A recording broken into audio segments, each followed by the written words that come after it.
오늘 마지막으로 이야기해볼 주제는 전술과 방법의 공유가 협력에 미치는 영향입니다.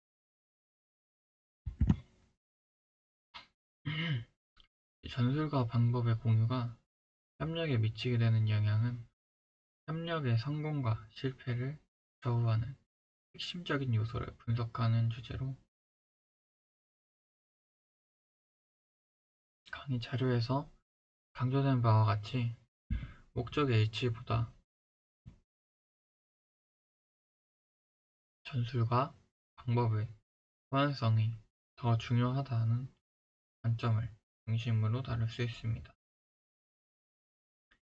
협력이 효과적으로 이루어지기 위해서는 목표를 공유하는 것뿐이 아니라 목표를 달성하는 방법과 수단에서의 일관성이 필요합니다. 이는 팀워크와 조직 관리에서 새로운 통찰을 제공하게 됩니다.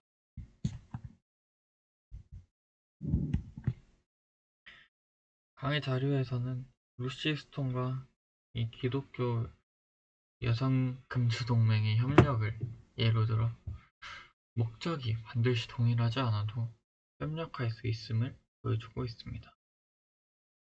두 단체는 각각 여성 참정권 확대와 음주 문제 해결이라는 이 다른 목표를 가지고 있었지만 주 차원에서의 운동 전개, 남성과의 협력 가능성, 연설과 화합을 통한 저변 확대 등의 방법론적 유사성을 바탕으로 강력한 연대를 형성했습니다.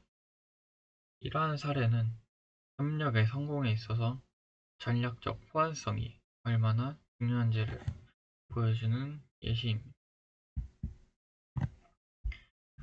전술과 방법의 공유는 이 협력 과정에서 다음과 같은 긍정적인 영향을 미치게 됩니다. 첫째, 효율성의 증가입니다.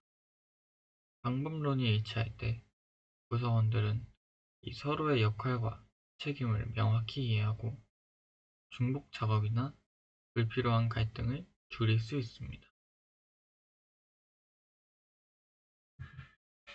그 전술이나 방법에 있어서 그것을 리더만 알고 있고 각 구성원들은 각자의 역할만을 수행하는 그러한 협력단체라면 그 효율성이 떨어질 수밖에 없습니다.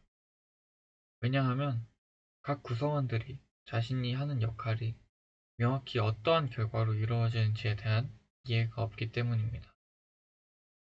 때문에 자신의 역할을 어떠한 방법으로, 어떠한 전략을 통해서 구성을 해야 되는지에 대한 이해가 부족하기 때문에 즉 결과에 대한 완성도 역시 떨어질 수밖에 없습니다.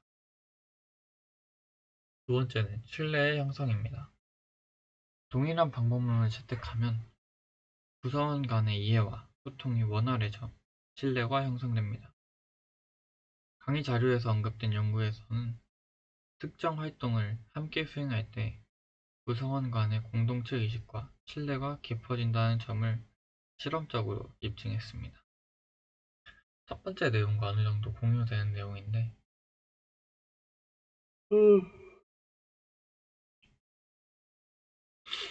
만약 구성원들이 리더를 통해서 이 협력체의 전술과 어떤 방법론에 대한 내용을 공유를 하고 이해를 완료했을 때 그 협력체에 대한 신뢰도가 형성이 되게 됩니다.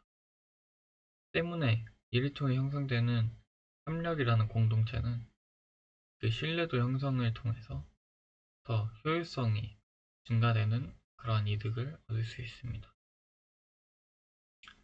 세 번째는 목표 달성 가능성의 증대입니다. 서로 다른 목표를 가진 두 집단이라도 방법이 일치하면 협력의 결과로 각자의 목적을 더 효과적으로 달성할 수 있습니다. 이는 서로 다른 집단에서도 통하는 내용이고 같은 집단 안에서도 통할 수 있습니다. 뭔가 서로에 대한 목표가 다르더라도 그것에 대한 방법이 일치하면 같은 행위를 행함으로써 서로 다른 목표를 성취해 나갈 수 있다는 내용입니다. 그러나 이 전술과 방법의 차이가 협력의 장애물이 되는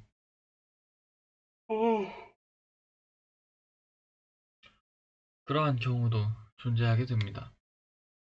강의에서 소개된 이 여성의 참정권 운동이나 그 안에서 갈등의 사례는 이를 잘 보여주는 하나의 예시입니다.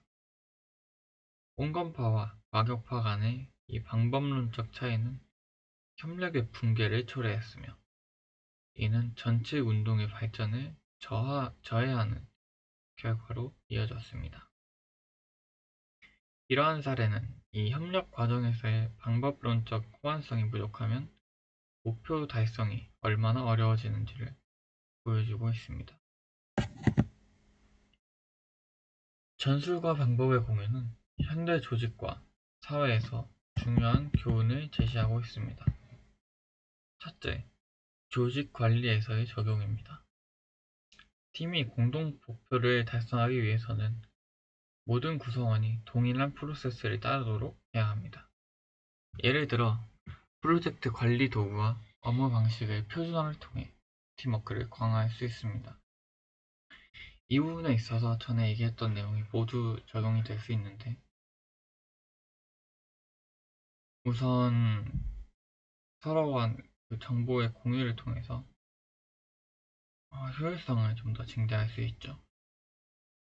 자신이 일하고 있는 내용이 우리 회사를 통해서 어떠한 결과로 이어지는지에 대한 명확한 이해를 하게 된다면 자신의 업무 과정이 그 결과를 위해서 어떠한 부분을 맡고 있는지에 대한 이해도 제공을 할 수 있으며, 또 그러한 이해가 자신의 일에 대한 좀 더 명확한 답을 제시할 수 있을 것입니다.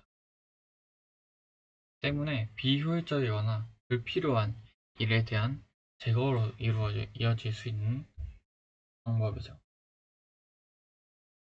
또 직급 관계, 상하 관계로 이루어진 팀 내에서 어떠한 전략을 공유를 한다는 것은 서로에 대한 신뢰 관계를 형성을 시키며 단순히 일을 주고 일을 하는 관계가 아니라 하나의 목표를 달성하기 위해 서로를 믿는 그런 신뢰 공동체의 형성으로 이어질 수 있는 것입니다. 또 두 번째는 국제 협력의 강화입니다. 국제 간 협력에서도 서로 다른 문화와 이해관계를 넘어 공통의 방법론을 찾는 것이 중요합니다. 예를 들어서 기후변화 문제 해결을 위한 글로벌 협약에서 각국이 합의한 전술과 방식을 따라야 실질적인 성과를 낼 수 있습니다.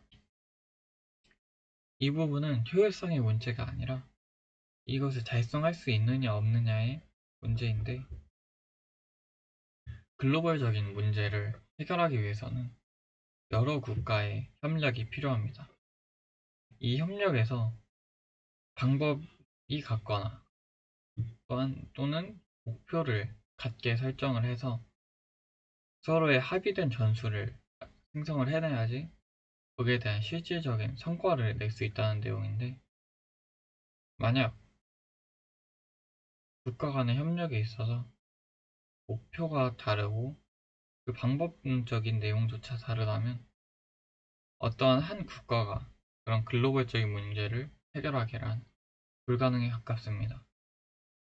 때문에 실질적 성과를 위해서 방법론적인 이야기가 맞아떨어지거나 또는 목표에 있어서 서로 같은 부분을 추구해야 한다는 것입니다. 여기까지 얘기해 보도록 하겠습니다. 감사합니다.